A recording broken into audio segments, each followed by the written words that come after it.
Prime minister Narendra Modi का नाम Epstein files में आया है। सबसे बड़ा सेक्स स्कैंडल और अब इस स्कैंडल के डॉक्यूमेंट्स में आप देख रहे हैं कि किस तरह जोड़ने से पोस्टर वगैरह को जलाया फिर इस कहानी में अभी कुछ और भी बाकी था।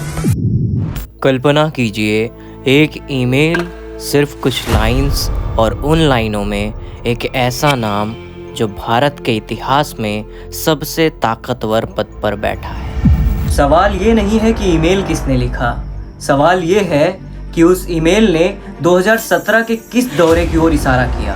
क्या वो दौरे सिर्फ ऑफिशियल मीटिंग थी या कहानी में अभी कुछ और बाकी था? Of the allusions in the email. इस कहानी का पहला किरदार प्रधानमंत्री नहीं है, बल्कि एक ऐसा आदमी है जिसने कभी न्यूयॉर्क के एक क्लब में लोगों को ड्रिंक सर्व की थी।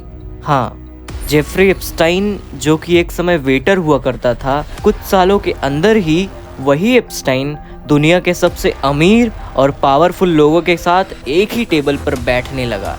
किसी ने नहीं देखा कि पैसा आया कहाँ से, लेकिन अचानक से उसके पास प्राइवेट जेट थे, प्राइवेट आइलैंड था और बड़े बड़े पॉलिटिशियंस, बड़े बड़े साइंटिस्ट और मिलियनर बिलियनर के साथ उसकी पहुंच थी। 16 years old. I was 16 years old. was 16. 17, 14 years old. फिर एक दिन सब कुछ ढह गया। एप्स्टाइन पर नाबालिग लड़कियों के यौन शोषण के गंभीर आरोप लगे, केस खुले, कोर्ट पहुंचा और 2019 में एप्स्टाइन को जेल हो गई। कुछ ही समय बाद जेल के अंदर ही उसकी मौत हो गई, या फिर मौत करा दी गई। लेकिन एप्स्टीन एक चीज पीछे छोड़ गया, डॉक्यूमेंट्स, नोट्स और नाम। इन्हीं डॉक्यूमेंट्स को आज हम कहते हैं एप्स्टाइन फाइल्स। इन फाइल में बड़े बड़े पॉलिटिशियंस, साइंटिस्ट और कई सारे बिलियनर्स का नाम आया, और ये नाम सवाल खड़े करते हैं। और जब इन्हीं सवालों में एक दिन भारत के प्रधानमंत्री का नाम दिखा, तब कहानी सिर्फ एक अपराधी की नहीं रही, कहानी एक साल पर आकर टिक गई, 2017। आखिर बात उठी कहां से, इसमें कितना सच है और कितना झूठ, आइए इसका खुलासा करते हैं। साल 2017। नरेंद्र मोदी का कार्यकाल अब शुरुआती दौरे से निकल चुका था। भारत सिर्फ घरेलू पॉलिटिक्स की बात नहीं कर रहा था, भारत अब खुद को दुनिया के सामने एक गंभीर ग्लोबल पावर के तौर पर पेश कर रहा था। और इसी सोच के साथ शुरू होता है एक सिलसिला लगातार विदेश यात्राओं का, तेज प्लान्ड और पूरी तरह मैसेज देने वाली यात्राएं। जनवरी से लेकर मिड ईयर तक प्रधानमंत्री अलग अलग देशों में दिखाई देते हैं। कहीं निवेश की बात होती है, कहीं टेक्नोलॉजी की, कहीं सिक्योरिटी की।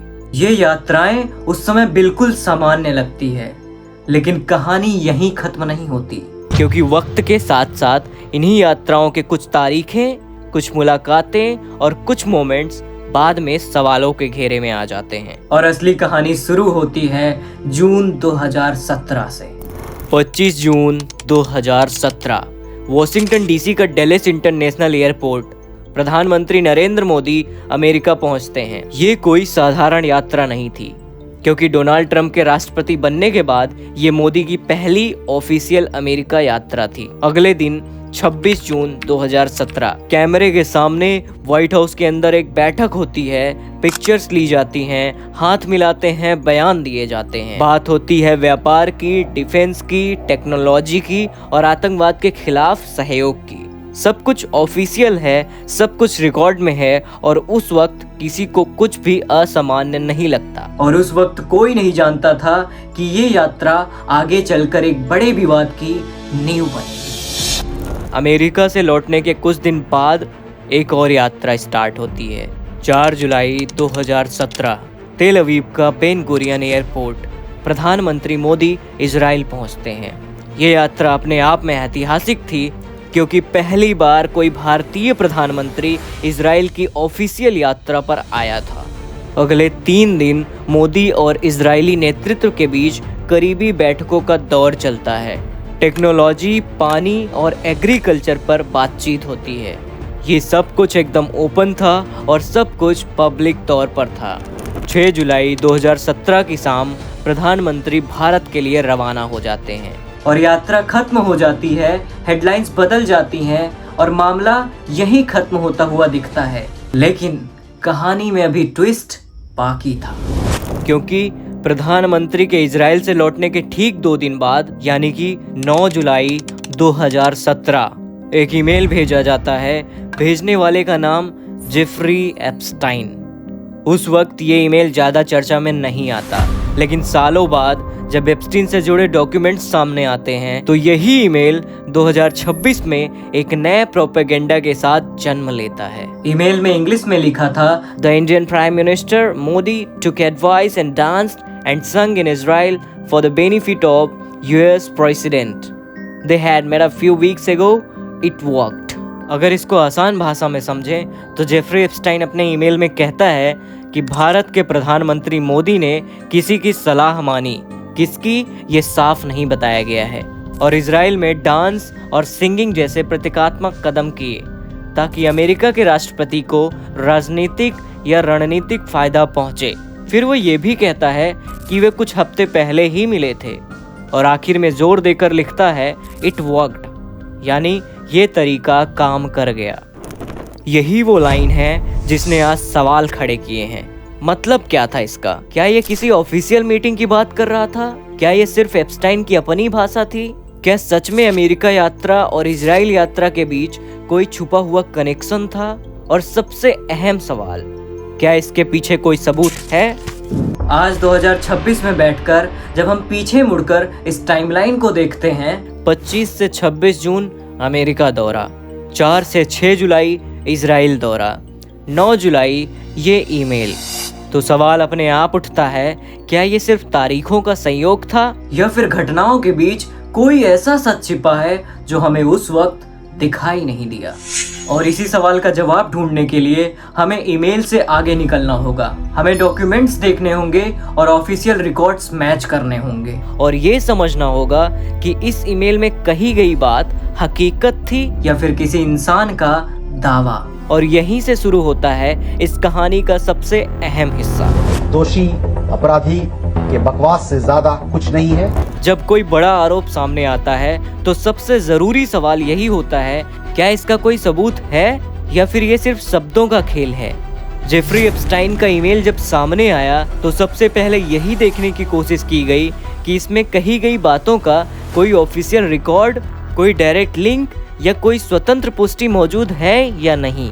रिकॉर्ड्स बताते हैं जून 2017 में प्रधानमंत्री मोदी की अमेरिका यात्रा हुई, जुलाई की शुरुआत में इजराइल यात्रा हुई और 9 जुलाई को ये ईमेल लिखा गया। यहाँ तक सब कुछ सही है, इसमें कोई विवाद नहीं है। लेकिन इसके बाद जो दावा किया गया है कि इन यात्राओं का मकसद किसी एक नेता को खुश करना था, यहीं से कहानी सवालों में आ जाती है। Fact of Modi's official visit to Israel, Bharat सरकार की तरफ से अमेरिका और इजराइल दोनों यात्राओं से जुड़ी प्रेस रिलीज, बयान और समझौते आज भी पब्लिक रिकॉर्ड में मौजूद हैं।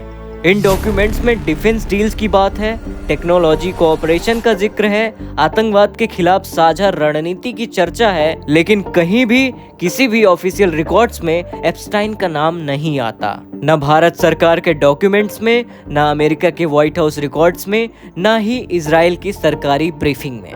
फिर सवाल उठता है कि एप्स्टीन बीच में आया कहां से? यहीं पर कहानी का सबसे संवेदनशील हिस्सा शुरू होता है। जेफरी एप्स्टाइन कोई गवर्नमेंट ऑफिसर नहीं था, वो कोई डिप्लोमेट नहीं था, वो किसी भी देश का प्रतिनिधि नहीं था। उसके ईमेल उसकी अपनी सोच, उसकी अपनी भाषा और उसके अपने दावे को दिखाते हैं। यानी ये ईमेल उसका दावा है, कोई प्रमाण नहीं। और यही एक इम्पोर्टेंट फैक्टर समझना जरूरी है कि किसी की कही हुई बात और किसी बात का साबित होना, ये दोनों एक जैसी चीज नहीं होती। अब वापस आते हैं ईमेल में। एप्स्टाइन ने लिखा इट वर्कड, लेकिन सवाल ये है काम क्या हुआ? क्या कोई नई डील साइन हुई? क्या कोई पॉलिसी बदली? क्या कोई ऐसा फैसला लिया गया जो सिर्फ इसी वजह से लिया गया हो? इन सवालों का जवाब किसी भी गवर्नमेंट डॉक्यूमेंट में नहीं मिलता, यानी इन लाइंस का कोई ऑब्जेक्टिव सबूत नहीं है। तो फिर ये ईमेल इतना बड़ा मुद्दा क्यों बना? क्योंकि एप्स्टाइन का नाम आज एक सिंबल बन चुका है। जहां भी उसका नाम आता है वहां शक अपने आप पैदा हो जाता है। लेकिन इतिहास हमें एक बात सिखाता है कि हर शक सच नहीं होता और हर डॉक्यूमेंट सबूत नहीं होता। आज सवाल ये नहीं है कि ईमेल लिखा गया या नहीं, सवाल ये है क्या ये ईमेल के अलावा कोई और सबूत है? क्या किसी इंडिपेंडेंट एजेंसी ने इसको वेरीफाई किया? क्या किसी अदालत ने इसको सच माना? और इन तीनों सवालों का जवाब अब तक नहीं है। कांग्रेस ने निशाना साधा है और कहा कि यह राष्ट्रीय शर्म का विषय है। लेकिन कहानी यहीं खत्म नहीं होती, क्योंकि राजनीति में कभी कभी सच्चाई कागजों में नहीं होती, वो होती है नैरेटिव में। और इसी नैरेटिव को लोग कैसे समझते हैं, कैसे फैलाते हैं और कैसे इस्तेमाल करते हैं, यही तय करता है कि कोई मामला सिर्फ खबर बनकर रहेगा या विवाद बन जाएगा। एक सवाल जो सबसे ज़्यादा परेशान करता है, अगर ये ईमेल 2017 का था तो 2026 में अचानक जिंदा कैसे हो गया? इतने सालों तक ये ईमेल कहीं नहीं था, न हेडलाइंस में, न डिबेट्स में, न किसी जांच का हिस्सा। और फिर एक दिन ये फिर से सबके सामने आता है, बिल्कुल ऐसे समय पर जब दुनिया पहले से ही अविश्वास, डर और शक के दौर में गुजर रही है। टाइमिंग हमेशा इत्तेफाक नहीं होती। इतिहास गवाह है कि जब भी कोई पुराना डॉक्यूमेंट चर्चा में आता है, अक्सर उसके पीछे सिर्फ सच्चाई नहीं होती, बल्कि ज़रूरत होती है। ज़रूरत किसी कहानी की, ज़रूरत किसी चेहरे पर सवाल खड़े करने की, ज़रूरत किसी बहस को हवा देने की। और यहीं से एप्स्टाइन का ईमेल एक डॉक्यूमेंट्स नहीं, एक हथियार बन जाता है। आखिर कैसे बनती है एक सच्ची लगने वाली कहानी? पहला स्टेप होता है पुराना कागज निकालो। दूसरा, उसमें ऐसे शब्द पकड़ो जो डर पैदा करे, जैसे इट वर्कड या बेनिफिट। तीसरा स्टेप, पूरा फ्रेज गायब कर दो और फिर कहानी अपने आप चल पड़ती है। कोई ये नहीं पूछता कि काम क्या हुआ, किसे फायदा हुआ, सबूत कहाँ है, क्योंकि सवाल पूछना धीमा काम करता है और शक फैलाना बहुत तेज। एक सवाल है जो बार बार पूछा जाना चाहिए था, क्या ये सिर्फ एक आदमी का दावा है या कोई सबूत की सच्चाई? लेकिन सोशल मीडिया पर सवाल नहीं चलते, वहाँ चलता है सिर्फ एक जुमला, नहीं सारुण के यहाँ कुछ तो गड़बड़ है। और यही जुमला काफी होता है एक शक को हथियार बनाने के लिए। अभी तक किसी कोर्ट ने ये नहीं कहा कि ये ईमेल किसी अपराध का सबूत है। कोई जांच एजेंसी इसे अंतिम सच नहीं मानती। कोई ऑफिशियल रिपोर्ट इस दावे को वेरीफाई नहीं करती। फिर भी ये चर्चा में है, क्योंकि चर्चा के लिए फैसला जरूरी नहीं होता, सिर्फ एक कहानी चाहिए होती है। और एप्स्टाइन का नाम आज खुद में एक डर है, और जब किसी कहानी में डर जुड़ जाए तो दिमाग तर्क से पहले भावना चुनता है। यही वजह है कि बिना सबूत के भी लोग मानने लगते हैं हो सकता है। लेकिन हो सकता है और हो गया था, इन दोनों के बीच एक गहरी खाई होती है। और अगर ये सच होता तो कोई सीक्रेट समझौता सामने आता, कोई ऑफिशियल मेल मैच होता, कोई पॉलिसी शिफ्ट साफ दिखाई देती। लेकिन ऐसा कुछ नहीं हुआ, और यही सबसे बड़ा संकेत है।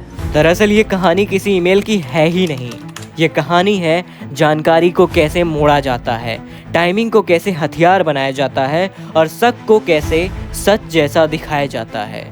आज सवाल ये नहीं है कि ईमेल लिखा गया या नहीं। आज सवाल ये है कि क्या हम हर लिखी हुई चीज को बिना सोचे समझे सच मानने लगे हैं?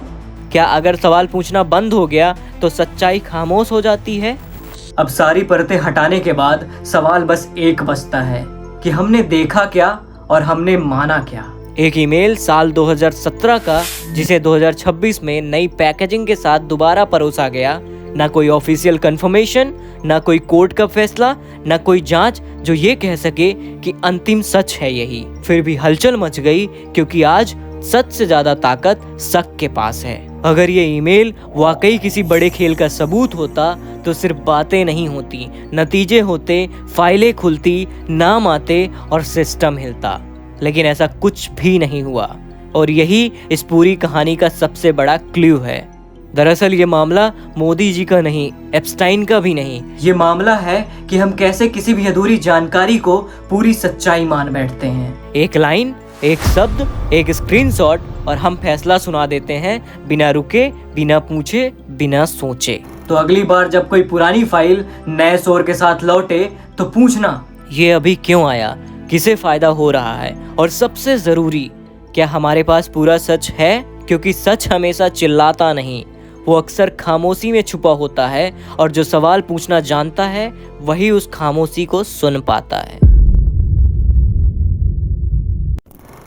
और अब ये देख लो मोदी जी को नाचते और गाते हुए। जनगण मंगलदायक जय हे भारत भाग्य विधाता, जय हे देख लिया ना मोदी जी को नाचते गाते हुए। अब मुझे कुछ कहने की जरूरत नहीं है, 2017 की ही वीडियो है। और इस वीडियो का कंक्लूजन यही है कि मोदी जी बिल्कुल भी गलत नहीं है। और हाँ, ये जो वीडियो बना रहे हैं ना बिना जाने, बिना समझे, बिना रिसर्च के, तो भैया आपसे हाथ जोड़ के विनती है कि समाज में गलत चीज़ें ना फैलाएं। हमारे प्रधानमंत्री के लिए गलत चीज़ें बिल्कुल नहीं सही जाएंगी। बाकी अपना ध्यान रखिए, अपने मम्मी पापा का नाम रोशन करिए, खूब मेहनत करिए और खूब पैसा कमाइए। बाकी जय हिंद, जय भारत।